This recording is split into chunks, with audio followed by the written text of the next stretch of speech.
21 غشت 1911 وقعت واحدة من أغرب وأعجب قصص السرقة عبر التاريخ، وهي سرقة لوحة الموناليزا من متحف اللوفر في باريس، من حيث كان الشفار رجل إيطالي يدعى بيروجا كيخدم كعامل نظافة في المتحف. المهم بيروجا استغل الوظيفة ديالو كعامل نظافة باش يتخبى في المتحف من بعد ما يسد. المهم من بعد ما تخبى هاد العامل النظافة مشى للوحة وحيدها من الكادر وخباها في الجاكيطة ديالو. المهم بعد ما دازت 24 ساعة اكتشفوا بأن اللوحة تشفرت نتيجة عدم وجود إنذار فعال في وسط المتحف بالليل، وهذا الشيء اللي خلى اللوحة تكون عرضة للسرقة بكل سهولة، واللي خلاهم ما يشكوش بأن اللوحة الفنية تعرضت للسرقة هو الأعمال الفنية اللي في المتحف كانت كتحيد من بلاصتها لأغراض تصويرية، أو إلا بغاو يمسحوها من الغبرة كيحيدوها.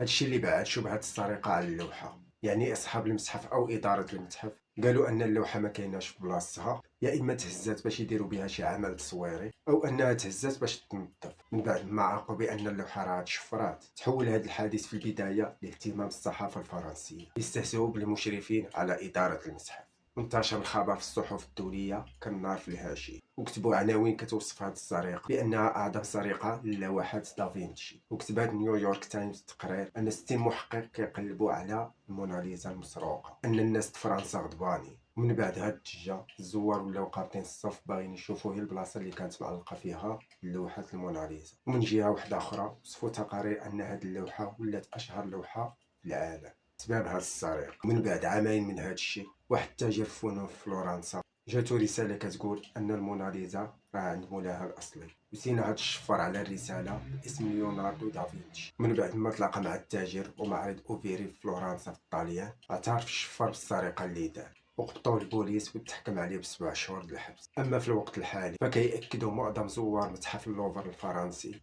أن السبب الرئيسي اللي خلاهم يجيو للمتحف هو يشوفوا الموناليزا. وشارت شبكة CNN أن هذه اللوحة بوحدها ساهمت في جذب أكثر من 9.7 مليون زائر للمتحف اللوفر الفرنسي في سنة 2012. وإلا كانت هذه القضية بصح فخاص يشكروا هذا عامل النظافة اللي بسببه تشهرات هذه اللوحة ولات عالمية، أو يمكن يكونوا داروا هذه القضية بالعاني باش يزيدوا يشهروا هذه اللوحة عالميا. مهم حتى شي واحد ما عارف. المهم لوحة الموناليزا راه من أشهر اللوحات الفنية في العالم حاليا. وهنايا كتكون نهاية القصة ديالنا، نتلاقاو في قصة جديدة إن شاء الله.